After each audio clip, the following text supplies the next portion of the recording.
आई तुळजाभवानीच्या चरणी रात्रीच आम्ही नतमस्तक झालो, आशीर्वाद पण घेतला। आईच्या चरणी नतमस्तक झाल्यामुळे एक शक्ती मिळाली, एक बळ मिळालं आहे।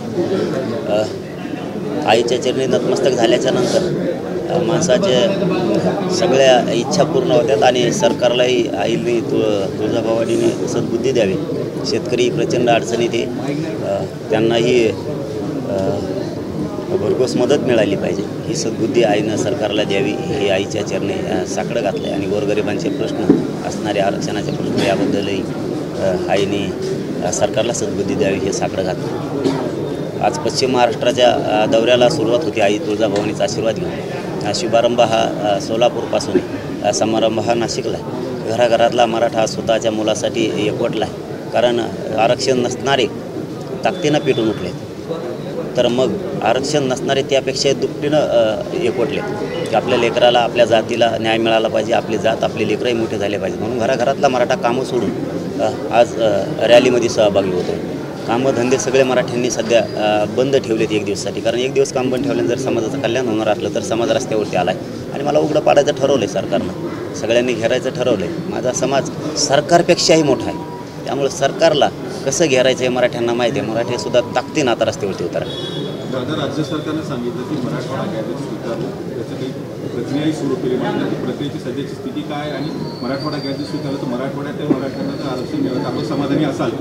नाही, ते 11 महिन्यापासून तेच ऐकतो आणि प्रक्रिया सुरू आहे ना अभ्यास सुरू आहे। कायचा अभ्यास करतात कोणाला माहीत, काय तिची स्थिती आहे कोणालाच माहीत नाही। शंभूराजे साहेब म्हणले ते 8,000 पानं आणलेत का तिथंच आहेत, त्याचा मिळणे आणखी काय चाललं आहे कोणालाच कळत नाही। परंतु आता आम्ही अशावर किती दिवस जगायचं? शांततेत 1 वर्ष आंदोलन केलं आहे आम्ही। आमची जर वाईट भूमिका असती तर आम्ही आंदोलन इतके दिवस चालवलंच नसतं।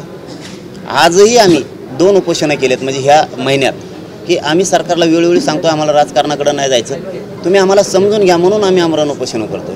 समाज शांततेत आंदोलन करतो, त्याचं लक्षातच येत नाही, त्याला आम्ही काय करावं?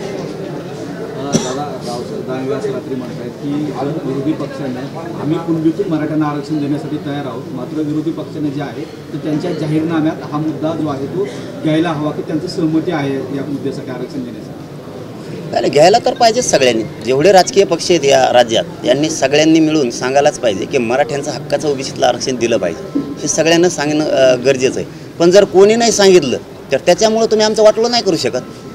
एखादा जर पक्ष किंवा विरोधी पक्ष किंवा एखादा सत्ताधाऱ्यातला कोणता गट आमच्या बाजूनं नाही बोलला जनतेच्या बाजूनं, म्हणून काय तुम्ही देणार नाहीत असं होत नाही।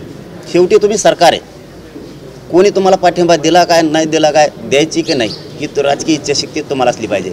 पण त्यांचं जरा उलटं चाललं आहे, ते म्हणते विरोधी पक्ष सांगा। आता त्यांनी सांगितल्यावर आमची जबाबदारी आहे कधी? नाही सांगितलं तर नाही सांगितलं त्यांनी, तुमच्यात दम आहे, तुमच्याकडे बहुमत आहे, सत्तेत तुम्हाला लोकांनी बसवलं, जनतेनं बसवलं, तुम्ही त्यांना लात मारून काढून दिलं पाहिजे आणि मराठ्यांना आरक्षण दिलं पाहिजे, ही भूमिका असली पाहिजे। पण ते उलटंच सांगतात, मागणारच माणूस ते म्हणते त्यांना म्हणा, आम्हाला म्हणते विरोधी पक्षाला म्हणा। अरे एखाद्या गावात एखादा सरपंच असतो, गावातले लोक समस्या त्यालाच सांगणार ना, का पडलेल्या सदस्याला सांगत असतात तू करून दे म्हणून? कसली उलट्या भूमिकेत वागत आहेत, याचा अर्थ असा दिसतो की तुम्हाला मराठ्याला फसवायचं। दादा, मागासवर्ग आयोगाचा अहवाल राज्य सरकारने मंगळवारी स्वीकारला आहे आणि राज्य सरकारने आयोगाच्या 56व्या अहवालातील 6 प्रकरणांची शिफारशी स्वीकारल्या।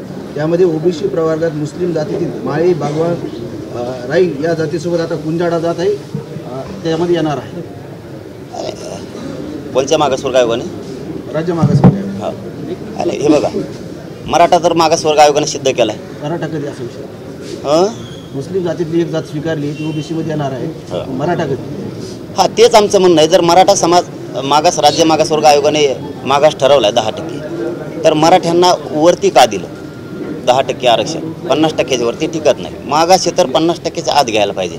आणि बाकीच्या जातीची काय शिफारस केली त्यातले मला परफेक्ट माहिती नाही, तरी पण सगळ्या जातींना आरक्षण मिळणं जर त्या मागास असतील तर विरोध करण्याचं काय कारण नाही।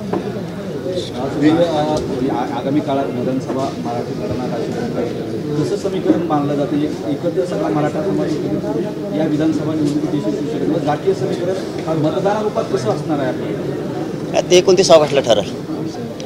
राजकीय सामाजिक कसे समीकरण आहेत, कोणचा समाज सोबत आहे, हे 29 ऑगस्टला ठरणार, ते आजच सांगून उपयोग नाही। काही बोलणी चालू आहे इतर समाज असेल किंवा इतर नेत्याशी काही याच्या संदर्भात आघाडी करणं? हो, नाही, आघाड्या फागड्या नाही, बोलणे चालू आहे. हो चालू आहे. महिलांसाठी आहे का त्याच्यामध्ये वाट वगैरे? असणारच ना.